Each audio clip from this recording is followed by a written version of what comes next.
ದೇವೇಗೌಡರು ಬಂದು ಇಲ್ಲಿ ಇದೇ ಜಾಗದಲ್ಲಿ ಕಾಫಿ ಕುಡ್ದು ಹೋದ್ರು. ಹೌದಾ ಹೇಳಿ ಆ ದಿನ ಇದು ನೆನ್ಸ್ಕೊಂಡ್ರೆ ಭ್ರಮಣ ಅಲ್ವೇ, ನಿಜವಲ್ವಾ? ಎಷ್ಟು ವರ್ಷ ಆಗ? ನನಗೆ 72 ವರ್ಷದ. ಈಗ ಅವಾಗ ಅವಾಗ ಎಷ್ಟು ಒಂದು 82 83 ಬಂದಿದ್ರು. ಹೌದೌದು ಹಾಗೆ 40 ವರ್ಷದ ಹಿಂದೆ ನಿಂದೆ ಏನಾದ್ರು ಬಂದ್ಬಿಟ್ಟು ಬಂದ್ ಕಾಫಿ ಕುಡಿದ್ರು ಮಾತಾಡಿ ಬಾಯಿ ಬರ್ತಿರಲ್ಲ ಫಂಕ್ಷನ್ ಬಂದಿರಲ್ಲ, ಹಾ. ಅವ್ರು ಲಾರಿ ಇಳಿಲಿಲ್ಲ, ಯಾವ್ದು ಇಳಿತಲ್ಲ ಇಳಿಲಿಲ್ಲ, ನಾನೇ ತಗೊಂಡೋಗಿ ಕೊಟ್ಟೆ.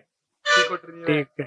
ಹಾಲು ಕಾಯ್ಕೊಂಡು ಒಂದು ಲೋಟ ಕೊಟ್ಟೆ, ಕುಡಿದ್ರು. ಹಾ. ಕುಮಾರಸ್ವಾಮಿ MLA ಇವನು ನಮ್ಗೆ ಅಂಬರೀಷ್ MLA ನಿಂತಿದ್ರಲ್ಲ ಹಾ. MLAಗೆ, ಹಾ.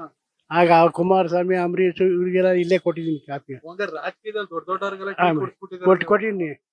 ಚಂದ್ರರಾಜ ಸ್ವಾಮಿ ಇಲ್ಲಿ ನಾಷ್ಟ ಮಾಡೋರೆ ಫಸ್ಟ್ ಸ್ಟಾರ್ಟಿಂಗ್ ಬಂದಾಗ. ಹೌದಾ? ಇದೇ ಜಾಗದಲ್ಲಿ ನಾಷ್ಟ ಮಾಡ್ಕೊಂಡು ಹೋಗೋರೆ. ಹಾ.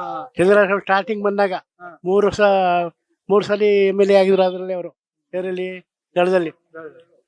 ಅದಾದ್ಮೇಲೆ ಸುರೇಶ್ ಕೋಟ್ರು ಬಂದು ನನ್ನೇ ರೊಟ್ಟಿ ತೀರ್ಕೊಂಡು ಹೋಗೋರೆ.